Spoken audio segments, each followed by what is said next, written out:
अगर हम वक्त में सैकड़ों लाखों साल पीछे जा सके तो लाइफ ऑलमोस्ट पूरी तरह से सिर्फ समुंदर में थी, और वहां भी कॉम्प्लेक्स जीव बहुत कम थे। इन विशाल अनस्टेबल समुंदर में जब एवोल्यूशन अभी भी लाइफ फॉर्म्स के साथ एक्सपेरिमेंट कर रहा था, तब एक जानवर ने जीने का वो तरीका ढूंढ लिया जो काम कर गया। इसने शिकार नहीं किया, इसने कुछ बनाया नहीं, इसने किसी पर राज नहीं किया।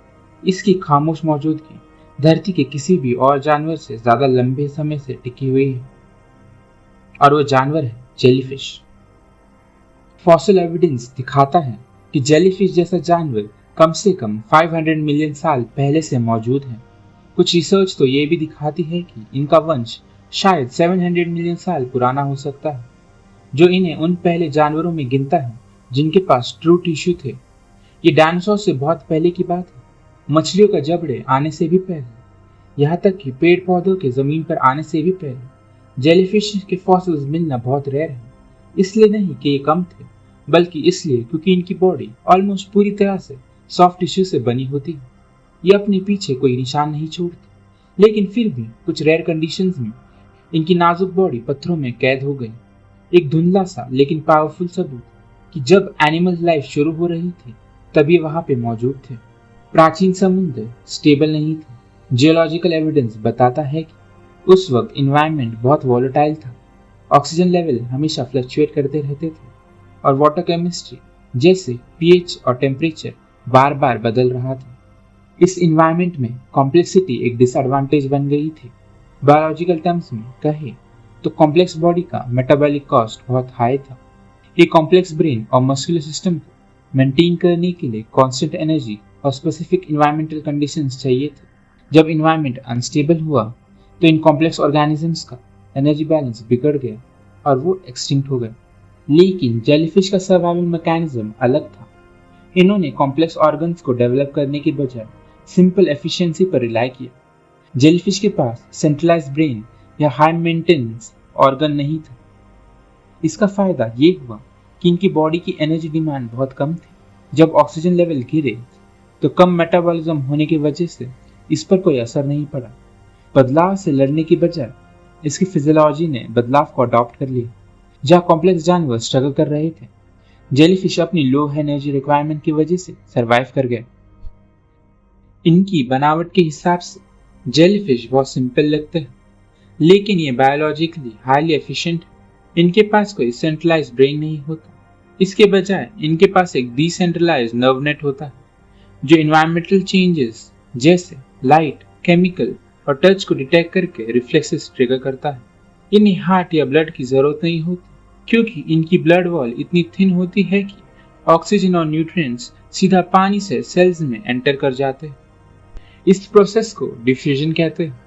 जैसे गर्म पानी के कप में टी बैग डालने से रंग अपने आप फैल जाता है, वैसे ही समुंदर का ऑक्सीजन इनके बॉडी में डायरेक्टली ऑब्जर्व हो जाता है।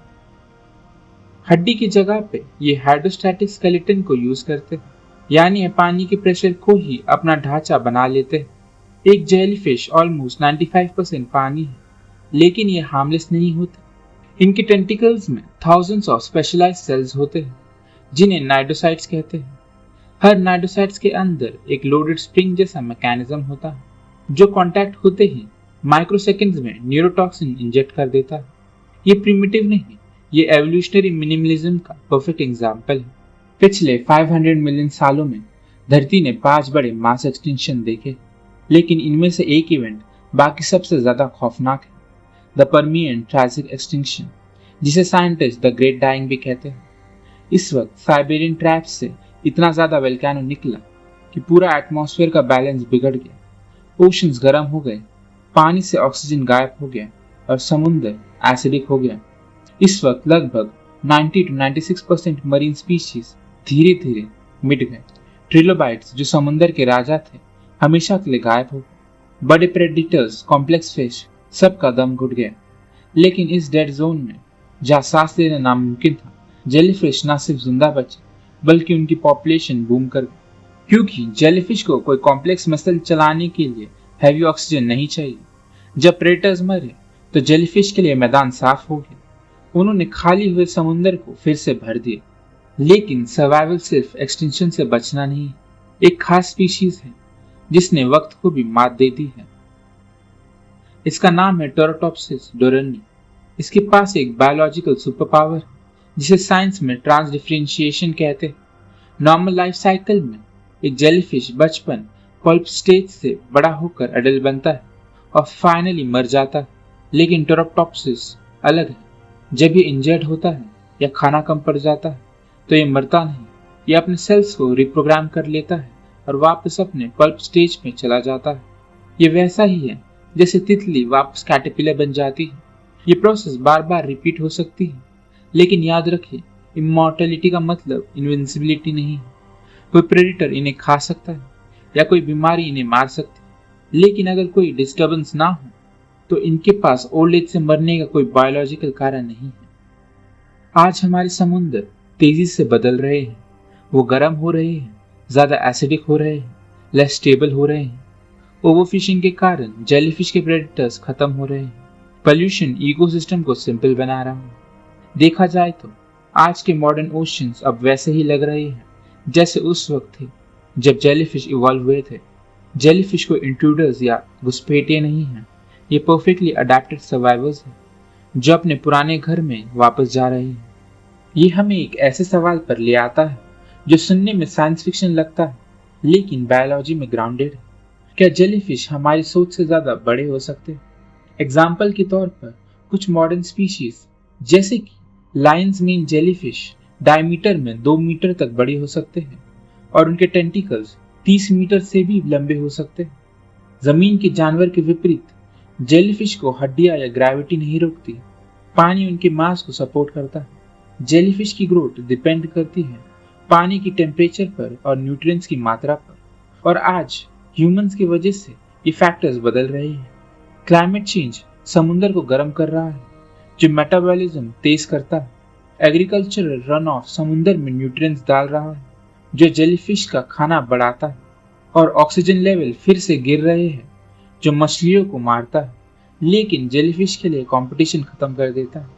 हालांकि बायोलॉजी की अपनी लिमिट्स होती है, लेकिन कंडीशंस ऐसी बन रही हैं जहाँ जेलीफिश पहले से ज्यादा डोमिनेट कर सकती है।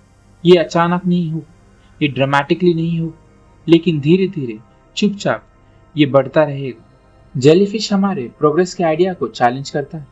ये हमें याद दिलाता है कि सर्वाइवल हमेशा इंटेलिजेंस या कॉम्प्लेक्सिटी के मोहताज नहीं होती। कभी कभी सर्वाइवल उनका होता है जो नेचर से सबसे ज्यादा कम मांगते हैं और जो बचा है उसी में ढल लेते हैं।